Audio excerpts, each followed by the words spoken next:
name is Danielle Thornton, and I am a certified life coach and course creator, helping you heal from relationship anxiety or relationship OCD so that you can have a happier life and healthier relationships. So, today I want to talk about the thought of, do I love my partner? Now, if you're having a thought like this that comes up and creates a lot of confusion and a lot of anxiety and a lot of really emotional feelings for you, then this could very likely be an intrusive thought.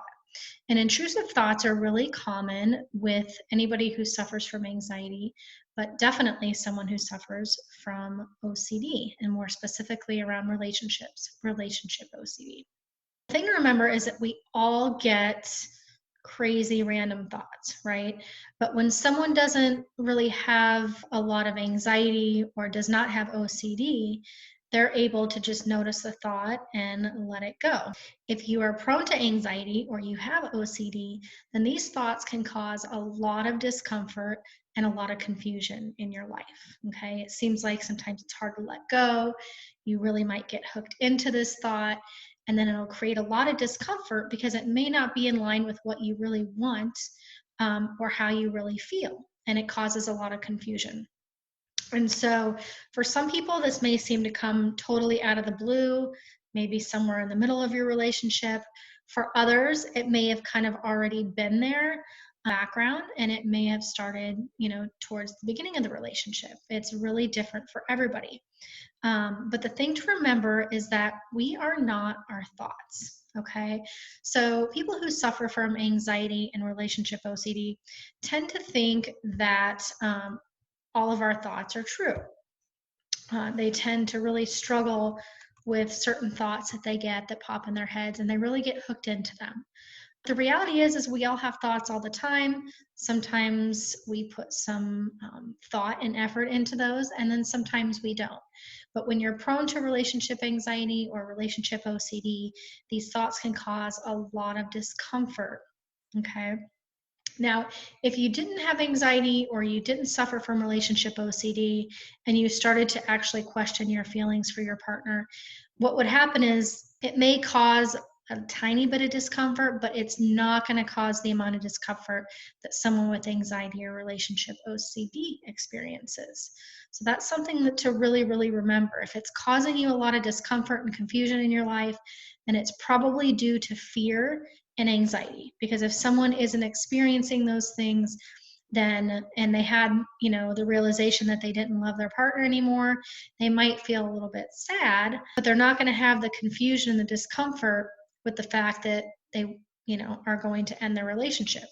If you're experiencing a lot of discomfort and fear and confusion around that and a lot of painful feelings, then most likely the feeling itself and the thought itself is coming from a place of fear. Okay. And that just means that it's probably not in line with what you really want in your life. But the problem is you're getting really hooked into this thought and giving it a lot of energy, which is causing a lot of emotions after that. Okay. So the next thing that you're probably wondering is, how do I alleviate these intrusive thoughts? There are some really important steps that you would need to take in order to work with these intrusive thoughts that are coming to you. The first one is acceptance and exposure. And acceptance really means just sitting with the thought, letting it be, and then noticing it's there and not getting hooked into it, and then probably letting it go. And exposure is actually exposing yourself to the possibility that it might be true.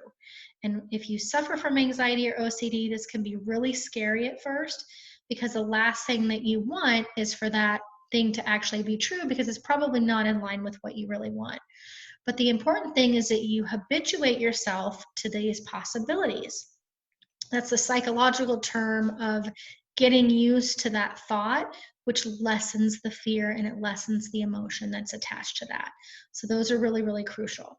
If you know that you're suffering from relationship OCD, then it's really important that you learn what your compulsions are and stop doing those, okay?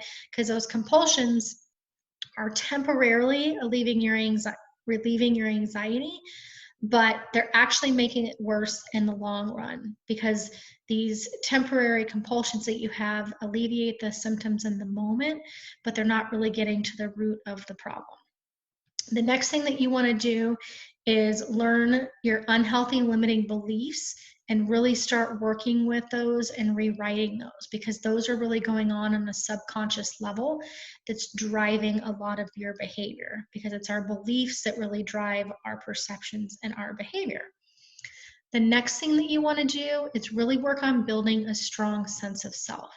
And a strong sense of self comes from us knowing our desires, knowing our needs, creating boundaries around relationships and the different people in our lives, and then going after those things that we want, as well as feeling our feelings and learning to get comfortable with those and self-soothing really well. So building a strong sense of self is something that a lot of people with anxiety and relationship OCD do not have, and it's really important to start to do that. The next thing is learning better skills for working with our emotions. A lot of times when you are suffering from anxiety or ROCD, you're really uncomfortable with those strong emotions that come up. And what you tend to do is try to push those emotions away. And the problem is that anything we try to push away is going to usually become stronger, right? So if someone tells you not to think about the pink elephant over there, you're going to think about the pink elephant.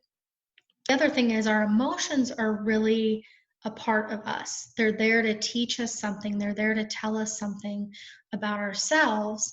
And it doesn't mean that the emotion that's coming up is the truth necessarily, but what it means is there's something there to be looked at and to be dealt with, either self-soothing that we need, or a need that's not being met, or just acceptance of ourselves and what's going on. So it's really important that you get used to really building healthier coping mechanisms around your emotions. And that will alleviate a lot of the pain and anxiety you're going through just doing that alone. The next thing is learning self-trust skills. You probably don't have a lot of trust in yourself right now because of the ups and downs that you're experiencing with the emotions and with the thoughts.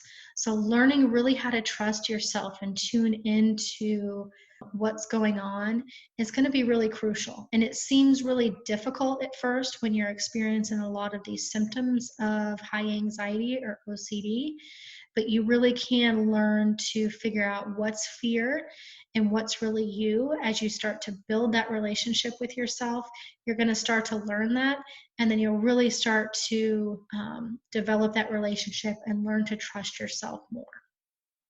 And then lastly is reprogramming your negative thinking patterns. There's a lot of these going on under the surface, whether it's your thinking patterns in regards to life, into regards to relationships, or just how you deal with things in general. And this is going to be a really important step that's really going to change things for you in your whole life. So I hope this video was helpful for you today. If it was, please let me know by clicking like below. And if you want more information about relationship anxiety or relationship OCD, make sure you subscribe to my channel and click on that bell so you'll get notified of new videos coming up. Additionally, if you want more support, I do right now run a group coaching membership for anybody suffering from relationship OCD. We meet 3 times a week, and I actually go through each and every single one of these steps that we talked about today, along with some additional information that's really going to help you learn to strengthen your sense of self, find that self-trust, and really start to improve that relationship that you're in right now that might be struggling because of your anxiety or relationship OCD. Thank you so much for watching. I hope you all have a great day. And just remember, I am here with you every step of the way.